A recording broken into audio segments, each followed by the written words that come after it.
কোনো এক গ্রীষ্মে তারকা স্টর্মি ড্যানিয়েলসের সঙ্গে প্রথম দেখা হয়েছিল সাবেক মার্কিন প্রেসিডেন্ট ডোনাল্ড ট্রাম্পের কাছ থেকে নৈশভোজের আমন্ত্রণ পেয়ে তারই হোটেলে গিয়েছিলেন স্টর্মি। সেদিনই দুজনে শারীরিক সম্পর্কে জড়িয়ে পড়েন, যা নিয়ে এখন দুনিয়া জুড়ে চলছে তোলপাড়। জনমনে প্রশ্ন, যাকে নিয়ে এত হইচই, কে এই তারকা স্টর্মি ড্যানিয়েলস? কি হয়েছিল সেদিন? দুজনের মধ্যে সম্পর্কটাই বা কেমন ছিল? দুজনের মধ্যে সম্পর্ক গড়ে ওঠার বিষয়ে স্টর্মি ড্যানিয়েলস আদালতকে বলেন যে 2006 সালের গ্রীষ্মকালে ক্যালিফোর্নিয়া ও নেভাডা অঙ্গরাজ্যের সীমান্তবর্তী লেক টাহোর একটি হোটেলের পেন্ট হাউসে তাদের প্রথম দেখা হয়। তখন সেখানে তারকাদের একটি গলফ টুর্নামেন্ট দেখতে গিয়েছিলেন তারা। ম্যানহাটনের আদালতে স্টর্মি বলেন, দেখা হওয়ার পর ট্রাম্প তাকে নিজের হোটেল সুটে নৈশভোজের আমন্ত্রণ জানান। আলাপচারিতার এক পর্যায়ে ট্রাম্প তাকে তার নিজের রিয়েলিটি টিভি শো দ্য অ্যাপ্রেন্টিসে অতিথি হওয়ার কথাও বলেন। আলাপের এক পর্যায়ে বাথরুমে যান স্টর্মি। বের হওয়ার পর ট্রাম্পকে তখন বক্সার আর শর্টস পরে বিছানায় দেখতে পান তিনি। স্টর্মি ড্যানিয়েলস বলেন, ট্রাম্প বলেন যে, আমি মনে করি তুমি যা চাও সেই ব্যাপারে তুমি সিরিয়াস।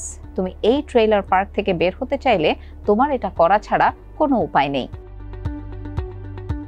ড্যানিয়েলসের ভাষ্য, তিনি কোনো ধরনের মাদক নেননি বা মদও পান করেননি। তিনি এটাও জোর দিয়ে বলেন যে ট্রাম্পের সঙ্গে যৌন সম্পর্ক তিনি উপভোগও করেননি, কিন্তু তিনি তাকে থামানোর চেষ্টাও তখন করতে পারেননি। স্টর্মি ড্যানিয়েলসের প্রকৃত নাম স্টেফানি ক্লিফোর্ড। যুক্তরাষ্ট্রের লুজিয়ানা অঙ্গরাজ্যে মায়ের কাছেই তিনি বড় হয়েছেন। স্বল্প আয়েই মায়ের সংসারে তার শৈশব কেটেছে।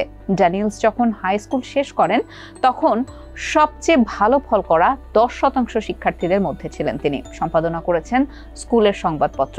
টেক্সাসের একটি বিশ্ববিদ্যালয়ে পশুর ওষুধ নিয়ে পড়াশোনারও সুযোগ পেয়েছিলেন, কিন্তু সেখানে তার পড়া হয়ে ওঠেনি।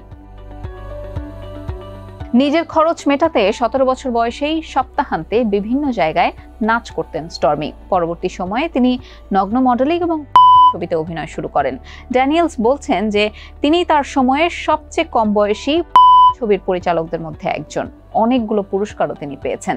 টেলিভিশন শোতে বিভিন্ন চরিত্রে এবং দ্য 40-year-old ভার্জিন এবং নকড আপের মতো ছবিতেও তিনি অভিনয় করেছেন। ওই ঘটনার পর 2016 সালে প্রেসিডেন্ট নির্বাচনের আগে ট্রাম্প ও তার আইনজীবীর মাধ্যমে যৌন সম্পর্কের তথ্য চেপে যেতে স্টর্মিকে ঘুষ দিয়েছিলেন বলে অভিযোগ ওঠে। গত 30 মে নিউ ইয়র্কের ম্যানহাটনের ডিস্ট্রিক্ট আদালতের বিচারকরা 77 বছর বয়সী ট্রাম্পকে ব্যবসা সংক্রান্ত নথিতে মিথ্যা ঘোষণা দেওয়ার অভিযোগের এই মামলায় দোষী সাব্যস্ত করেন। এবারই প্রথম সাবেক কোনো মার্কিন প্রেসিডেন্ট হিসেবে ফৌজদারি অপরাধে দোষী সাব্যস্ত হলেন ডোনাল্ড ট্রাম্প।